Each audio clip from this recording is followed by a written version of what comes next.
I had applied for several colleges for more graduate work, and I was accepted at several, but the one that gave me any money to go there and to teach some courses and things like that was at Northwestern, where Sloss and Krumbein and Dapples were the big three at that time. And I went. One of my friends from Vanderbilt had been up there, and he gave his okay on it as well as my professor. So I went up there for 3 years and worked on my doctorate, and I got that in '54. What do you remember about Sloss and Krumbein? Well, they were very smart folks, and they were working on all these regional mapping, and then Krumbein used geology. He was a statistician, but he used the geological data to forward statistics, geostatistics and things like that, and he had all these maps that he was working on. Sloss was the major one for stratigraphy because he was working on recognizing these cratonic surfaces that he was dividing up into all the sedimentary units that he published on, separated by unconformities. And that was the beginning, and he called them sequences, of course, and he had fancy Indian names for them. And that was what Vail used when he started talking about sequences. That's where he got the name from Sloss. Dapples was my research advisor, and I was working in the Cumberland Plateau, the sandstones of the Pennsylvanian there, just mapping them, working for the Tennessee Geological Survey during the summers, as well as getting material for my thesis. And so we worked.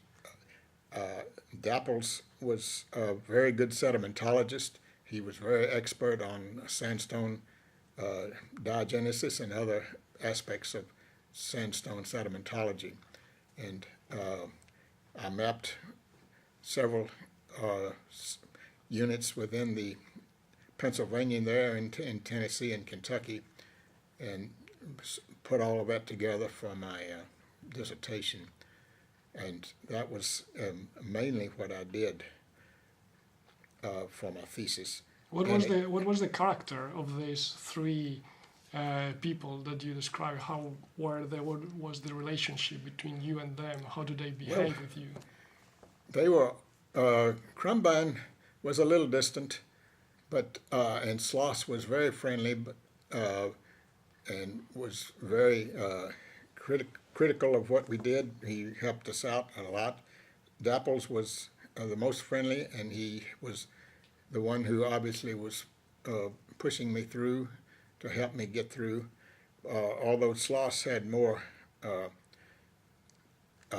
stratigraphy, regional stratigraphy than Dapples did, but Dapples was really one of the better guys for working with students. Do you still remember something that they taught you when you were a student that you still do today?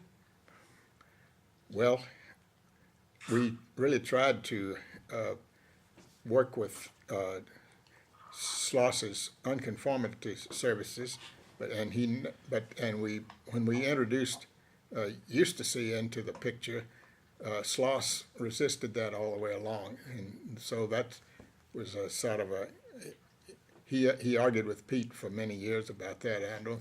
I think he really accepted it, but he really didn't want to admit it. So, as far as Dapples goes, Dapples helped me a lot. He got me a car, a cheap Buick that I used in the field, old car that was very adequate for what I wanted, and it was many years before I got rid of it. Krumbein was a little distant, but he taught his classes and was very, very excellent as far as lectures go.